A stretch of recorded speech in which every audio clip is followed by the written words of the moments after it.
धर्म के 3 पांव टूट चुके हैं जी।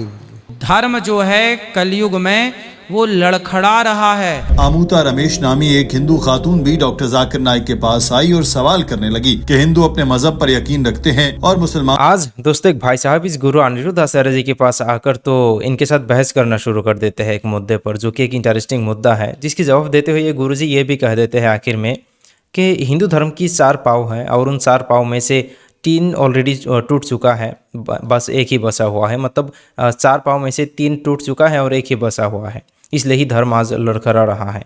कैसे, ये हम आगे इस वीडियो में जान पाएंगे इस गुरुजी से, जो कि एक इंटरेस्टिंग क्लिप होने वाला है। तो चले पहले हम इस क्लिप को देखते हैं और साथ ही बाद में डॉक्टर जाकिर नाइक सर का एक सवाल जवाब को भी सुनते हैं, जो सवाल होती है एक हिंदू बहन की, जो कि एक ज़बरदस्त वीडियो होने वाला है मेरे भाई। तो इसे आखिर तक ज़रूर देखने की कोशिश कीजिएगा। चलिए देखते हैं, इसे बिना टाइम ज़ाया करते हुए चलिए देख लेते हैं। ओम नमो नारायण गुरु जी। नमो नारायण नमो नारायण। गुरु जी, जैसे माँ शेरा वाली का शेर साथ में रहता है, हाँ। और गणेश जी का चूहा साथ में रहता है, कार्तिक भगवान का मोर साथ में रहता है, हाँ। तो वैसे ही भोलेनाथ के जो नंदी जी है वो साथ में नहीं रहते, वो मंदिर के बाहर रहते और भोलेनाथ मंदिर के अंदर रहते हैं। क्योंकि भोलेनाथ अपने वाहन को बाहर खड़ा कर देते हैं कि मैं भाई अंदर हूँ, जब चलना होगा तो चले चलेंगे सवार होके। भाई वाहन में कब तक बैठे रहेंगे? थोड़ा वाहन बाहर खड़ा कर दिए कि अभी बाहर रहो। जैसे आप लोग भी घर में साइकिल बाहर खड़ी कर देते हैं, कार बाहर खड़ी कर, घर में अंदर जाके कार ही पे बैठे रहते हैं। ऐसे शंकर जी देखो, दुर्गा माँ भी हमेशा थोड़ी सिर पे ही बैठी रहती हैं। वो तो केवल हम लोगों ने वो प्रतिमा बनाई है, कभी कभी सिर पे वाहन है उनका, सिर पर सवारी है उनकी, पर हमेशा थोड़ी और भी तो काम होंगे तो वो उतरती भी तो होंगी माँ। उसी तरह शंकर जी के बैठने वाले काम है, तो नंदी पे बैठ के जा रहे हैं। जब विवाह हुआ शंकर जी का तो नंदी पे उल्टा बैठ के गए शंकर जी, और जब आए घर में शादी वादी करके तो अब नंदी से उतरना ही ना पड़ेगा। आप क्या चाहते हो, शंकर जी नंदी पे बैठे रहें? नहीं गुरुजी, नंदी पे नहीं तो उनके पास में तो नंदी जी रह सकते हैं। अरे नंदी जी पास में ही तो रहते हैं। नंदी जी ने तो काशी विश्वनाथ की खोज करवाई, असली काशी विश्वनाथ कहाँ हैं? नंदी महाराज ने तो बताया कि उस तरफ मुंह है नंदी जी का, तो वहीं है।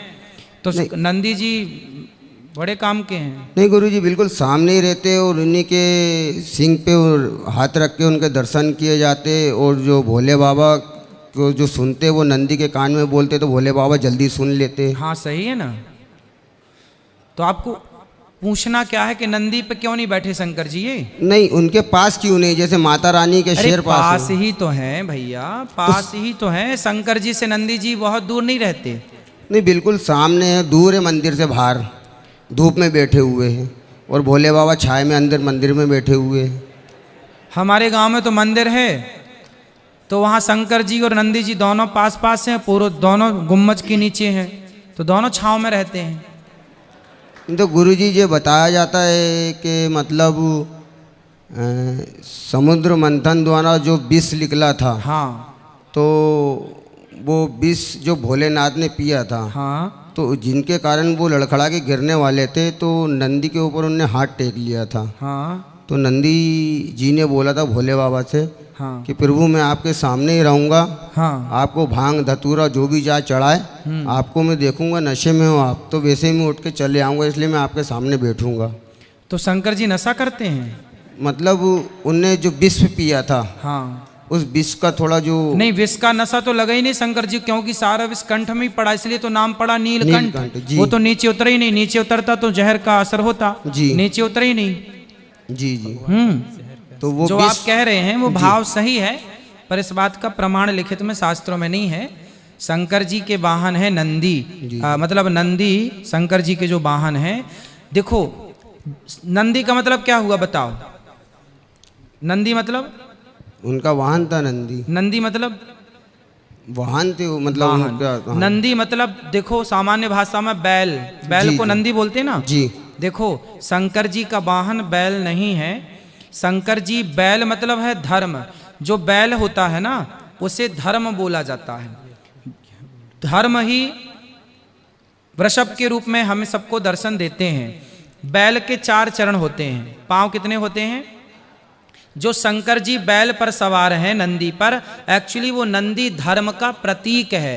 शंकर जी बैल पर नहीं, शंकर जी धर्म पर सवार हैं। शंकर जी किस पर सवार हैं? धर्म पे। धर्म पर। और धर्म के पांव कितने होते हैं? 4। आपने नंदी जी को ध्यान से देखा होगा तो नंदी जी के कितने पांव अंदर और कितने पांव बाहर हैं बताओ?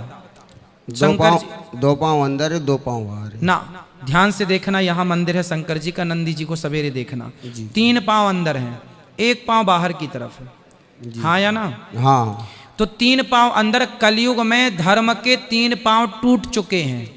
जी। कलयुग में धर्म के 3 पांव टूट चुके हैं। सत्य, दया, दान, तप, ये कलयुग के 4 धर्म के 4 चरण हैं। सत्य, दया, दान, तप, जिसमें सत्य, दया, तप टूट चुका है, एक दान बचा है। तो धर्म जो है कलयुग में वो लड़खड़ा रहा है, इसलिए लड़खड़ाते हुए नंदी को शंकर जी ने सामने बिठा दिया कि तू चिंता ना कर, मैं थामा हूं तुझे।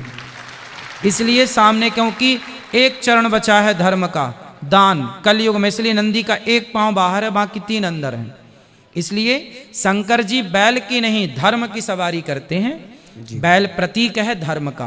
आमूता रमेश नामी एक हिंदू खातून भी डॉक्टर जाकिर नाइक के पास आई और सवाल करने लगी कि हिंदू अपने मजहब पर यकीन रखते हैं और मुसलमान अपने मजहब पर, मगर जब दोनों मिलते हैं तो हिंदू मुसलमान को अपने धर्म में आने के लिए फोर्स नहीं करता, मगर जब मुसलमान हिंदुओं से मिलते हैं तो वो ये तवक्को करते हैं कि वो हिंदू मुसलमान बन जाएं। ऐसा क्यों है? सलाम अलैकुम जी, I am Hindu Amuta Ramesh. I'm a diploma engineering. Sorry to asking this question. Hindu believes their religion, Muslim believes their religion, but when both are meeting, Hindu will not trying to convert in Hindu, but the Muslims, why do they are trying to convert in Muslims?